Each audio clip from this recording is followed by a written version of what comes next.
We get it that you think that this reality is real. And we're not quibbling. We just want you to know that the real reality is the vibrational reality that always precedes the manifestation.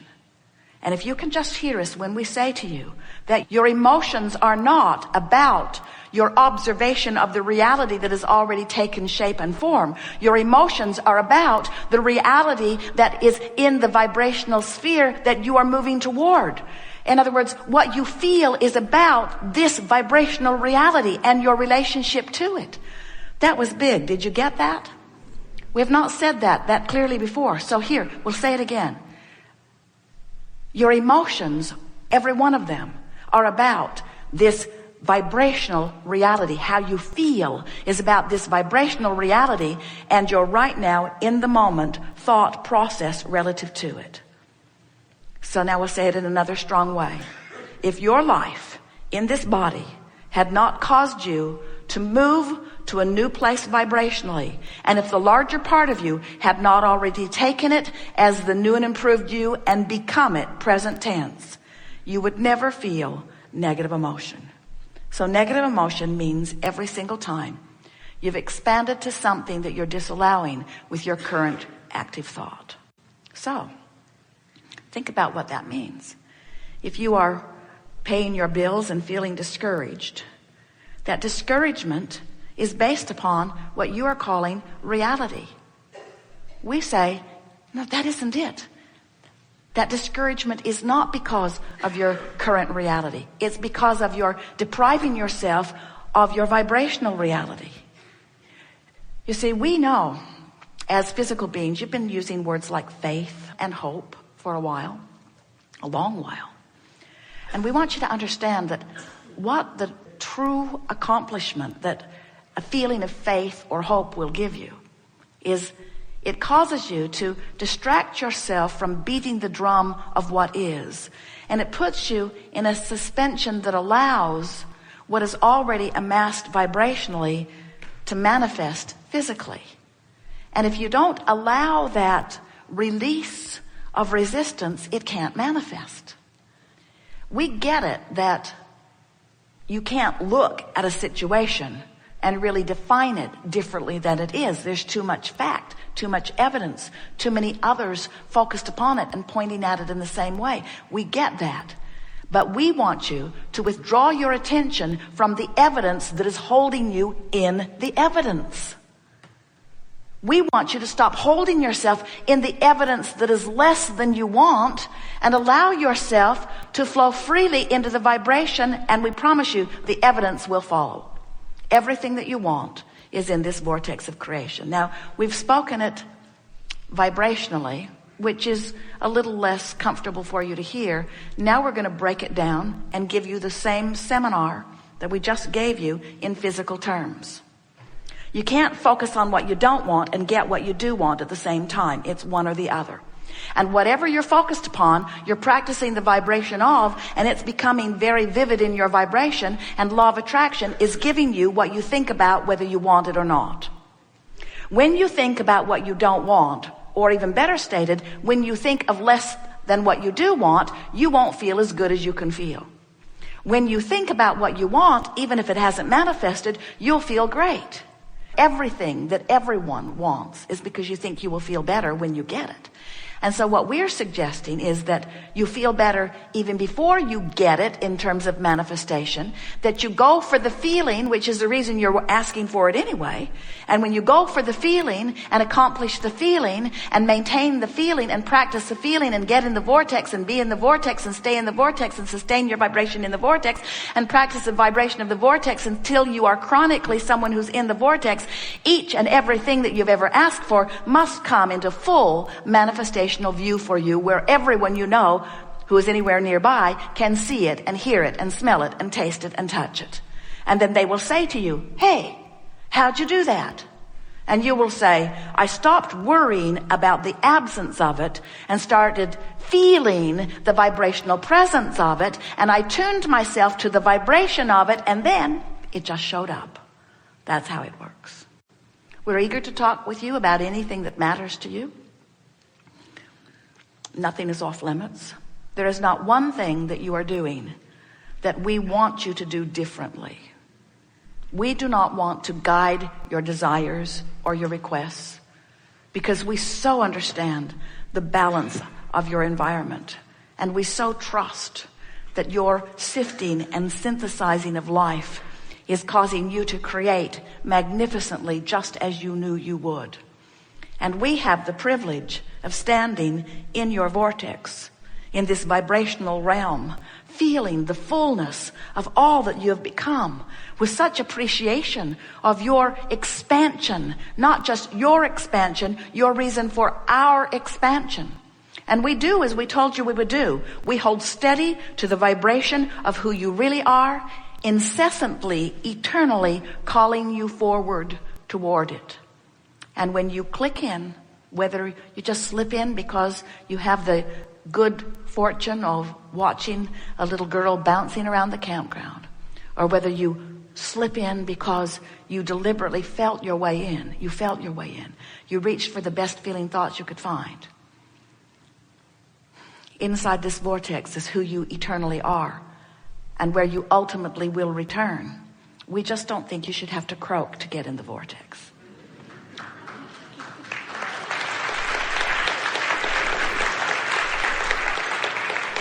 And it is our promise to you, as addictive and compelling as your physical reality is, you're going to get hooked on this vortex. You are.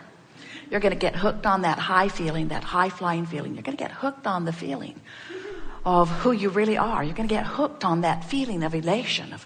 Esther finds it when she gets behind the wheel and they hook that car up and they get out on the open road. And the sun is shining and the roads are beautifully laid out before her and the vista is around and her lover is next to her and everything in her world is perfect. And she just wants to yodel down the canyons of the highways of this world. She just wants to shout to everyone, look at this beautiful life that we have carved out for ourselves. And when she finds that place, she wishes to maintain it incessantly, but she doesn't. In other words, it's a high that comes, isn't it? It's a high that comes. It's a feeling that comes. It's that rapturous feeling of being in love. But then life causes you to focus. Then suddenly she realizes she doesn't know where she's going. And maybe she hasn't programmed the Magellan just right or the Garmin just right. And where's Jerry anyway? He should be up here helping me. And then the vortex just spits her right out. And then she finds another thought and the vortex just takes her back in. In other words, it's such a willing partner, never holding a grudge. Your vortex never says, where were you yesterday? Your vortex never says, we've been here keeping a light on for you while you've been over there complaining about that and that and that and that and that. We're turning this light off. You just stay over there in the dark for a while. Your vortex is always calling you and your source is always there. And when you find the feeling of it, then practice it, milk it. When you're having a good moment, ask yourself, what are the components of this moment? Why do I feel so good? What's so lovely about this? And describe it. Use your words. Use your emotional words, but begin to practice the conversation. Affirm from inside the vortex. In fact, affirm constantly and do it all from inside the vortex. And never ever affirm from outside the vortex. When you affirm from outside the vortex, you practice the outside the vortex vibration. When you affirm from inside the vortex, you practice the inside the vortex vibration. So, what do you want to talk about? Some things. It is nice to know that under all conditions that well-being abounds. We are eager to talk with you about the laws of the universe and how they affect you. But more important, we are eager to express to you our appreciation to you and your willingness to play the important physical role of creation that you play. You are source energy beings, and you are expressing here in this physical body at the same time that you are source energy beings. And that is something that is a bit of a surprise to so many people, because they are accustomed to thinking in terms of being dead or alive, physical or non-physical. They're accustomed to thinking about being non-physically focused or physically focused. So much so that often when we are interacting with you, you ask us, well, Abraham, why aren't you physical? As if we are not, as extensions of that which you are.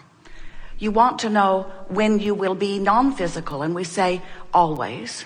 And you say, no, I mean, when I withdraw my attention from this time-space reality and I become non-physically focused, then will I be not different than I am here and now? And we say, of course, there are different vantage points. We're expressing to you from a vantage point of non-physical. And we have the advantage of pure positive energy. We have the advantage of being always in this vortex of creation that you are helping to carve out. But you play a very important role. You said, I'll come forth into this physical body as an extension of source energy for the purpose of exploring the contrast that surrounds.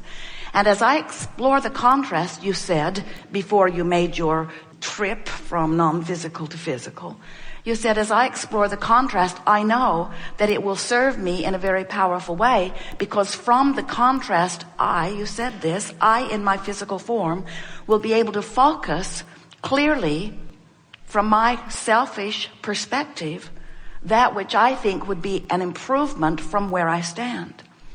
And when you realized that you would do that, you also realized that when in your physical body, by knowing what you don't want and therefore knowing more clearly what you do want, you knew that when you know what you don't want and therefore know more clearly what you do want, you knew that you would then send off a rocket of desire, a vibrational request that the non-physical part of you receives in the same way that you are vibrationally connected to something not known. Many of you are connected to something that you don't know, in the sense that you can't see it, you can't hear it, you can't smell it, you can't taste it, you can't touch it. It's non-physical. So you're not very good at translating what's non-physical through your physical senses. In other words, you suspect there might be something there. You look around your planet and you see all of this magnificence. You see your planet spinning in perfect proximity to other planets, and you have an inkling, you're very wise and deductive in that way, that there must be something bigger going on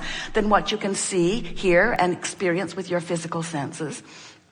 As wise as you are, you haven't managed to scrape enough dirt together to launch another Earth into orbit. In other words, you know that there is a bigger picture, but you can't see it. You can't translate it through your physical translators. But we want you to know that there is this non-physical world that existed before you came into this body, and that is expanding as a result of you being in this body. And here's how it works. From your non-physical perspective, you set forth the intention to be here in this body. And a part of the consciousness that is you, that is source, sometimes you call it soul, inner being, some refer to it as God. A part of that consciousness comes forth into the physical personality known as you. As you explore, you constantly ask for more. You are constantly sending forth vibrational requests for expansion, for improved expansion. And when those vibrational rockets precede you, even though you can't see them, they are received by the larger part of you. And the larger part of you becomes the vibrational equivalent of the request that you have set forth. So what that means, we've been explaining that to you in earlier conversations by saying, when you ask and contrast insists that you do, it is given, or source answers the request. But today we would like you to understand it in even more full fashion, that when life causes you to ask for more, the larger part of you not only answers it, but vibrationally becomes it, becomes the vibrational equivalent of your request.